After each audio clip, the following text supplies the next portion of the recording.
Dawn in the Cobalt Valley had always been quiet, but that night the silence felt weighted, as if something hidden were breathing between the pines. Alex Lester, a wildlife photographer, moved slowly along the riverbank. He was out to document elk tracks for a documentary project. Nothing unusual, at least until then. The sky was overcast, the moon barely filtering through. It wasn't enough to light the muddy trail, but Alex relied on his thermal flashlight. He'd spent years hiking alone through remote forests. No one called him reckless, neither did he. 20 minutes into the walk, something unsettled him. The forest had gone still. No water, no insects, no wind, like a vacuum had swallowed every sound. Alex stopped. His breathing seemed too loud. He instinctively dimmed his flashlight. A crack sounded across the river, behind a dense patch of brush. A heavy, slow, deep crack. Alex thought it might be a bear, but there were no claw drags or growls. The footsteps felt too deliberate. He crouched behind a fallen log, switched on his thermal camera, and pointed it toward the brush. The screen took a moment to stabilize, but when it did, a chill ran down his spine. A massive bipedal figure, taller than any person he'd ever seen, crossed along the opposite riverbank. Its thermal shape was irregular, broad, covered by what looked like a thick, warm layer of fur. The creature stopped, turned its head toward his side of the river. Alex shut off the camera instantly, fearing the faint glow of the display might give him away. He remained frozen, holding his breath. The only sound was his heartbeat pounding against his ribs. A second crack, closer this time. The creature had crossed the river. Alex slid backward and accidentally sat on wet leaves. The noise betrayed him. Something large inhaled deeply just a few meters away, as if drawing in his scent. His body locked up completely. A heavy step thudded nearby. Another.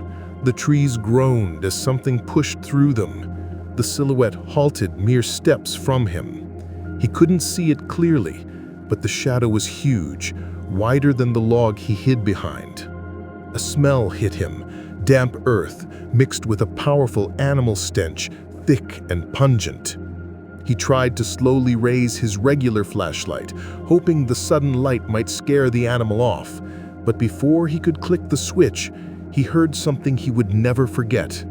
A coarse, deep snort, almost human, but not human. The creature struck the log he was hiding behind, a sharp, brutal blow that splintered the wood and threw him backward. Alex rolled through the mud, blinded by panic. He managed to flick on the flashlight, but the beam only showed pine trunks and shadows darting between them, too fast, too big. He ran without looking back. He didn't stop until he reached the road, gasping and soaked in mud.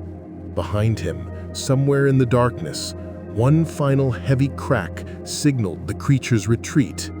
It had let him go, not because it couldn't catch him, but because it didn't want to.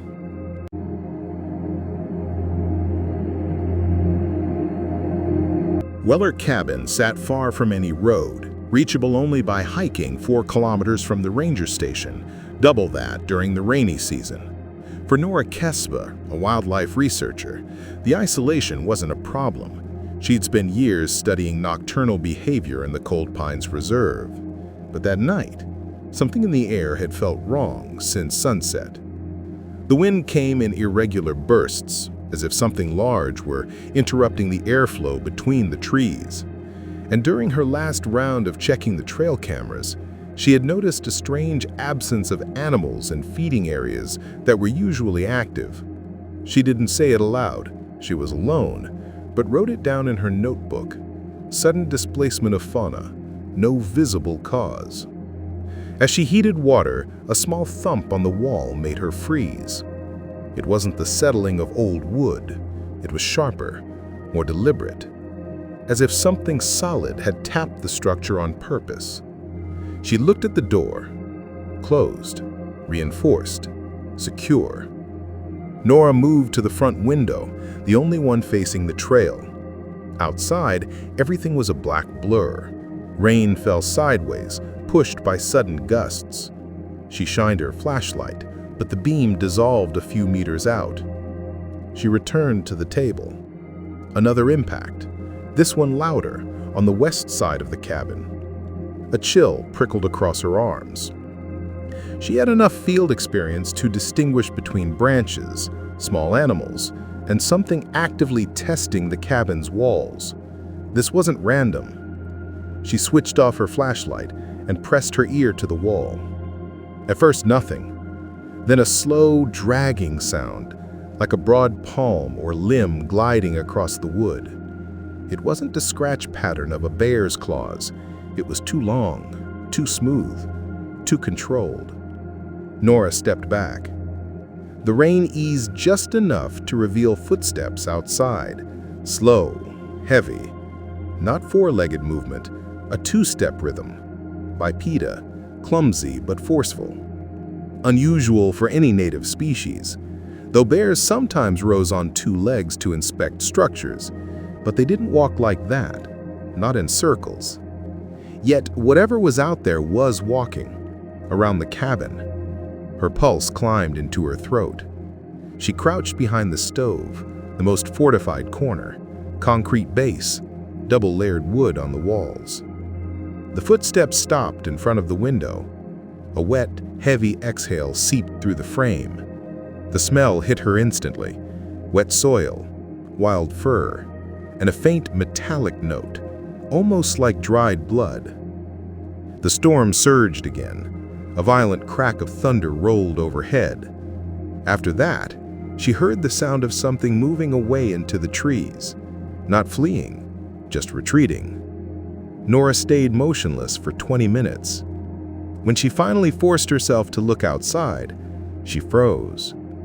In the mud were long, softened impressions, no defined footprints, just deep areas of displaced soil spaced far too wide for a person. Wide enough to confirm that whatever had circled the cabin was heavy, extremely heavy. She didn't sleep at all. And when the team picked her up the next morning, she left no cameras behind.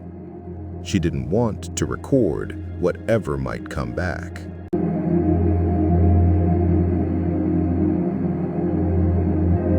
The mountainous stretch of Ridgefall had always been a nightmare for aerial rescue. The wind shifted without warning, and the cliff walls formed natural channels capable of swallowing a helicopter like an insect. That's why, when a hiker activated his emergency beacon, pilot Dario Hensley chose to land at the safest point and continue on foot. It was nighttime. A thin, steady rain streaked diagonally across the beam of his headlamp. Even so, the GPS marked the signal less than 600 meters away. All he had to do was cross a narrow canyon, something he'd done dozens of times. But something felt off. Since beginning his descent, he hadn't seen a single fresh track. No footprints, no animal marks, nothing. The mud was smooth, untouched, like someone had wiped the ground clean. Halfway through the canyon, he stopped. A sharp metallic clang echoed across the rock. It didn't sound like an impact in open air. It bounced between the walls as if something heavy had been thrown. Dario shined his light upward. Nothing. Just endless shadow. Another impact. Closer. The sound ended right behind him. Something had hit the ground. Dario snapped the beam toward it. Beneath trembling light, half buried in mud and leaves, something instantly drained the warmth from his body. A boot. A human boot, with part of a foot still inside. He staggered backward, reaching instinctively for his radio. Static. Only static. He tried again, but a thunderous noise behind him locked his muscles in place. Footsteps. Not human footsteps. These were longer, heavier, and the rocks themselves seemed to strain beneath each impact. A massive shadow shifted at the far end of the canyon, blocking part of the exit. He couldn't make out details, but the silhouette was unmistakable. Tall, impossibly broad, standing on two legs, larger than any bear, taller than anyone he'd ever rescued, even in extreme medical cases. The figure moved forward. Then he heard it, a deep, wet growl powered by a thick, vibrating breath that filled the entire canyon.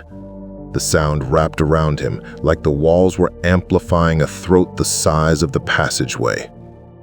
Dario stepped back. 1 step, 2, 3, the headlamp shaking in his grip. Every step he took was answered by a faster one from the creature, matching him, closing in. He turned to run. A stone the size of a helmet whistled past him and shattered against the wall, knocking him off his feet. The creature was running after him. The sound was animalistic and terrifying. Massive strides cracking the rock, guttural breaths, low growls shaking the air. Dario scrambled up with pure panic and ran blindly. He crashed through branches, slipped, slammed his knee against a boulder, but kept going. Stopping meant dying. The canyon opened into a clearing. If he could reach it, he had a chance. In the last few meters, he felt air rush behind him, an arm or something like one tearing off his backpack and throwing him forward. He slid through mud and burst into the moonlit clearing. Silence. Only his own breathing. The creature didn't follow. It remained inside the canyon, swallowed by the darkness, as if the natural light held it back. Dario cut away slowly, eyes locked on the opening, searching for a shape he hoped he wouldn't see. He made it back to the helicopter without ever finding the missing hiker, and without forgetting the terrible realization: whatever chased him wasn't hunting, it was playing.